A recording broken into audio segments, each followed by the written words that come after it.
Love, love, love till I feel the breath of the Spirit flowing in me. Hello, welcome to Spirit of Life. My name is Geraldine Lee, your host, and our guest is Corey Payton.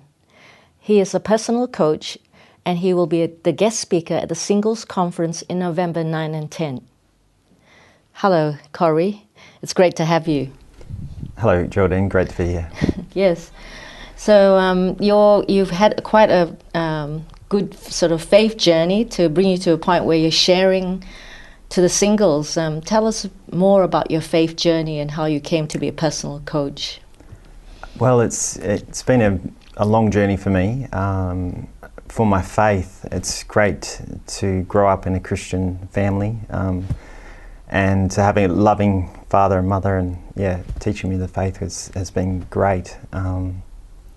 For me, it all started when I was very young. I was about 4 years old, and I remember I must have had a bad day at preschool, as you do.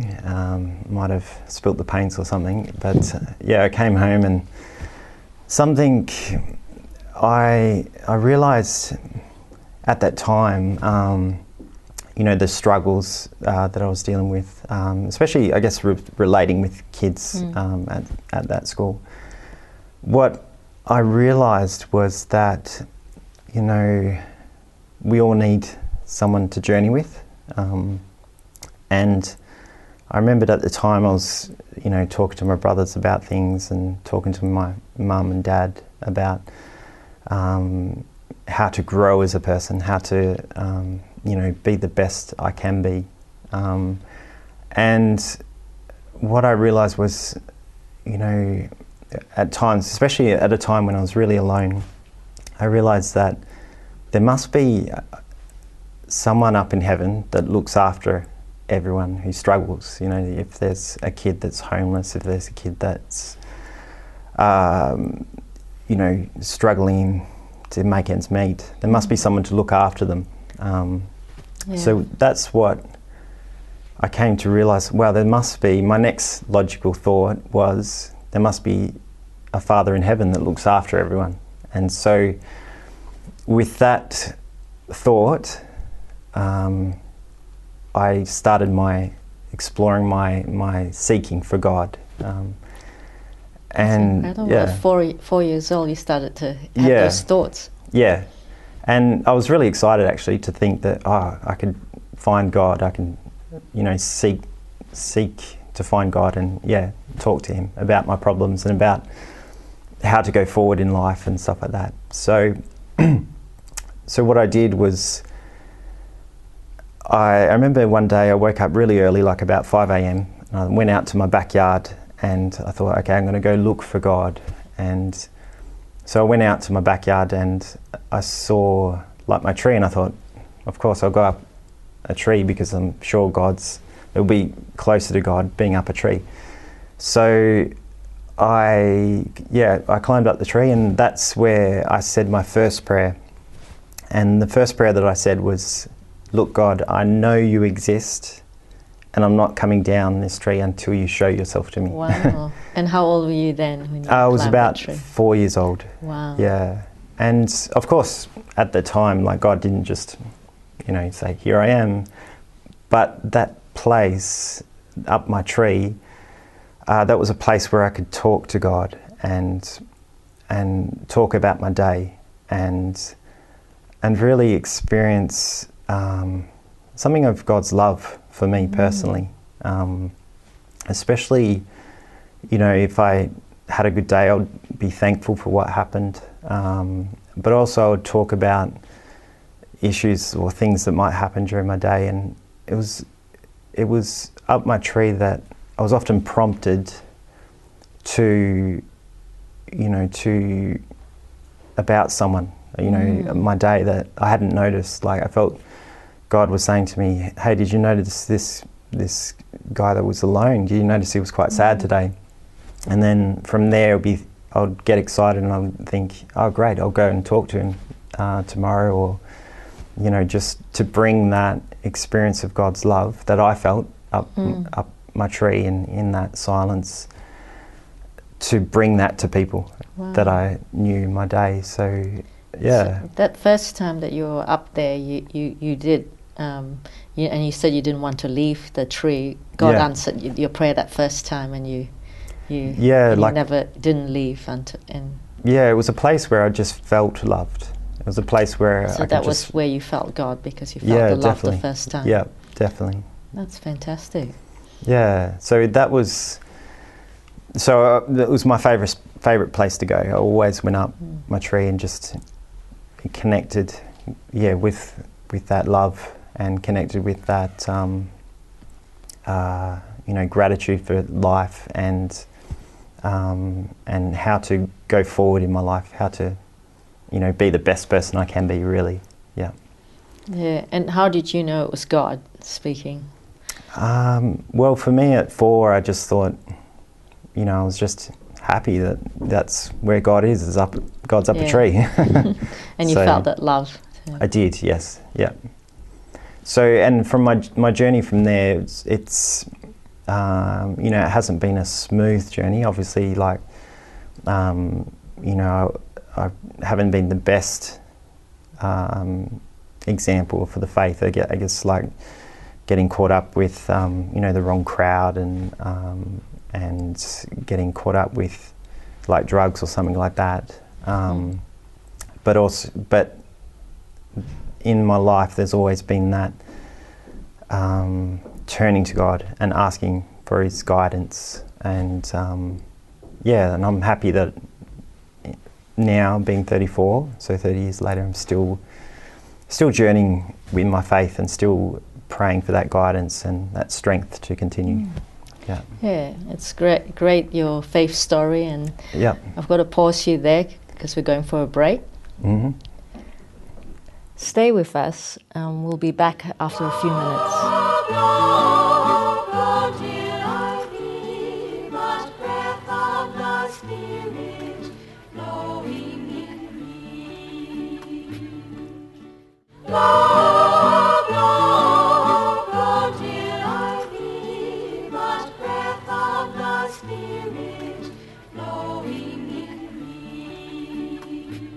Welcome back to Spirit of Life. My name is Geraldine Lee, and our guest is Corey Payton. Welcome back, Corey. Thank you, Geraldine. You were talking about your faith journey and how you felt God's love, and that's amazing at that young age. But then you were saying that later on you started to get involved in life and all this, and not a strong faith at that point. Is that correct? Yeah, that's true. I guess it's just the way of, falling short of the goal, or falling short of, what we all aim to achieve, which is that constant connection with God, constant, looking to be the best we can be, helping others, but also, keeping strong with that personal belief that we are good enough, that we are a person of value, and we don't need, all the people's attention just to know that we're good, but to know that actually we are personally, each of us are personally good of itself. How did you come to that understanding? It's still like an ongoing journey, but I think that's the message of the gospel. That's the message of Jesus, that we are good enough, and that God wants to be in communication with us. He became man to be with us, to bridge that gap between God and us. So to be connected, to be in communion with us. So to realise that's the first step, in the faith journey. The first step in growing in faith is that we are worth it, that we are someone of value. And sometimes in life that's blurred, that we get caught up in life, we get caught up in different things, we get stuck. And when we get stuck, we can procrastinate, we can self-sabotage, and that's when things can spiral down. So it's learning to come back to that truth, that foundation, that God does love us and that He wants to be with us. It's not about just getting things right like a test. It's that if we are lost, God just wants to find us, and that's that's the message of the gospel. Yeah. Is that what through your faith, that's how you got involved in being a personal coach? Yeah, I got involved in coaching when, I guess actually personally, I just wanted to be the best I can be, just to excel and to make the most of life, really. There was actually a quote from C.S. Lewis that really struck me one time. And he basically said, if you're worrying, or if you regret your past, then you're spending all your time in your past. And if you're worrying about the future, then you're spending all your time in the future worrying about it. So how much time have you lived in the now, right now? And when I first heard that, I was struck, because I realised, oh my gosh, I've only lived 3 years of my life. I've only really been present to life, to each moment for, perhaps 3 years. And when I realised that, I really wanted to really experience life and really just be present to life, and then get the most out of it. And part of that is, being the best I can be, and also, making the most of experiences and really enjoying it, and going forward. Yeah, no, that's incredible. Being in the present moment. Yeah, definitely. And with the coaching, I came across coaching. It's a sort of a long story. Like, I was watching a program on TV, and this back in the 90s.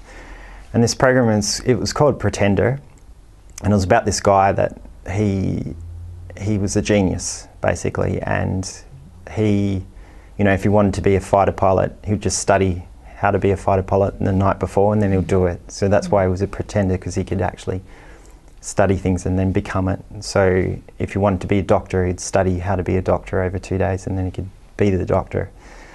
And it was just like a program that I was just interested in. And I remember when I was on a web page that explained the program, they talked about a new psychology that came out, which was dealing with being the best you can, and actually the study of excellence. And that psychology was NLP, and that's the foundation for coaching. And so NLP stands for Neuro-Linguistic Programming.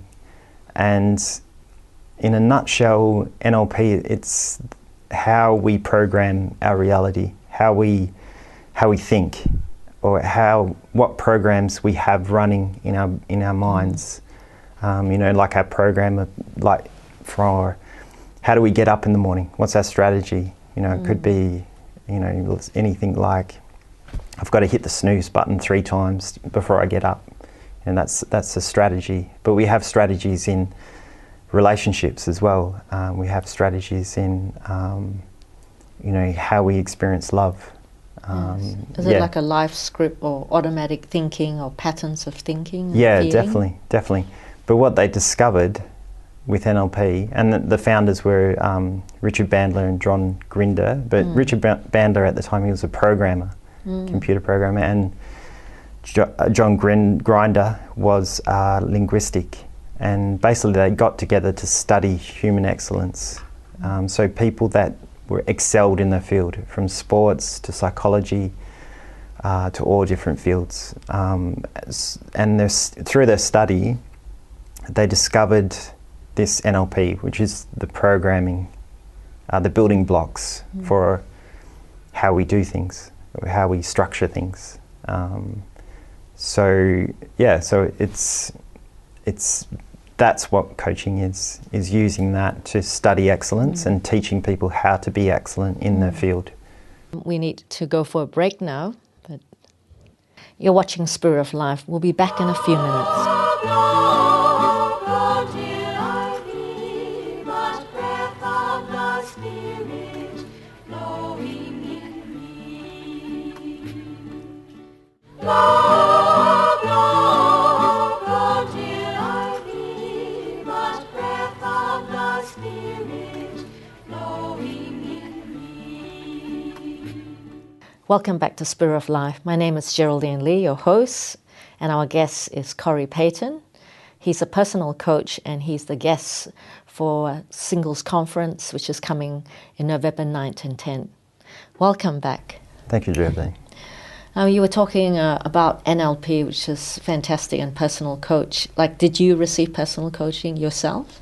I have, yes, and continue to as well. I find coaching, it's great to explore with someone how I think and, you know, what might be behind, you know, what I believe to be what I want. Because often it's great to be there with someone to explore, you know, what my beliefs are, and what language I use, and what might be not supporting me. Like I can have beliefs that I might not be aware of that I have, that a coach can actually pull out and say, hang on, is this belief really nurturing you? Is it actually supporting you? And sometimes that belief I might have got from, you know, a negative experience or a negative relationship. You know, again, talking about how we can obscure that truth that we are good and that we are loved. Yeah. Yeah, so it's to help people also in their faith to, you know, for their goal to reach God. Is that how also you apply personal coach with faith? Yeah, definitely. Like in our relationship with God, each person has their image of God, and that image of God might not necessarily be nurturing. So, you know, in our faith we talk about the beatific vision. So each of us haven't yet received the beatific vision until we go to heaven. So until that time we each journey with our own image of God. And sometimes that image could be, you know, quite nasty, or it could be like a demanding God, or it could be an absent God. So that image of God that we're operating out of often limits our ability to be happy, limits our ability to be the best we can be. And so part of your coaching can deal with that, can talk to a person about what their image of God is, and is it actually nurturing them? And is that image really in accordance with what the scripture talks about, and the image of Jesus dying on the cross for them? So in a way it can be touching on spiritual direction, but mostly coaching is to do with obtaining excellence, like in your field, obtaining new skills, and even dealing with relationships, which is a big one. Coaching relationships is quite powerful. So I suppose you'll be using those skills like with the Singles Conference that you... Yes, definitely. With relationships, it's often the relationships that we've modelled in our childhood or as we've grown up, that's where we get a lot of our strategies for relationships. And coaching is about teaching good models, you know, finding good models that have good strategies in relationship. Because I had a mentor, Alice Hammerley, and she talks about, you know, two things that are really crucial in relationships, and that is having positive strategies. That's the first one.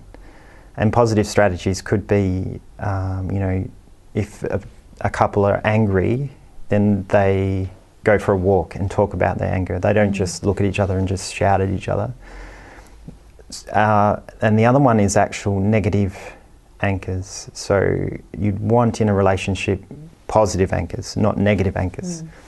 So anchors is a NLP term, and basically it's a response to a stimulus. So in a relationship that has a negative anchor, that's when, say, the husband comes home, sees his wife, and his response is to get angry. So there's a negative anchor between him and his wife.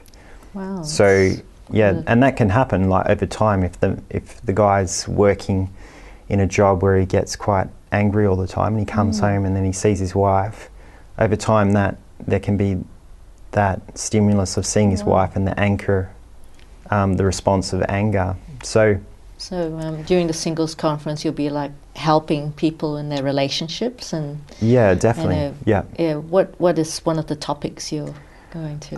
One I'm really interested at the moment is something that Renee Brown is talking about a lot, which is vulnerability, which is in her study, in her research. She researched connection, and what she found that with her research is that vulnerability is key for connection.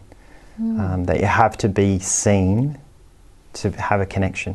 You have to be deeply seen. Yeah. And so what happens is we often get caught up in our shame because we're, like I said before, we get twisted in the image of ourselves. And so with shame, when it goes too far, we think we're not good enough. And so we close ourselves up, and we're likely to retreat and not get connection. So that's really fascinating. It's very powerful. So thank you for being on the show, and we hope to have you back soon. Awesome. Thanks, Geraldine. If you are single and would like to go to the Singles Conference on November 9 and 10, you can go to our website, because there's a free ticket offered by the Christian Singles Network Singles Conference, and email us from our website. Thank you for watching Spirit of Life. Goodbye, and God bless you. Bring it to birth and blow where you will. Blow, blow, blow till I be but breath of the Spirit blowing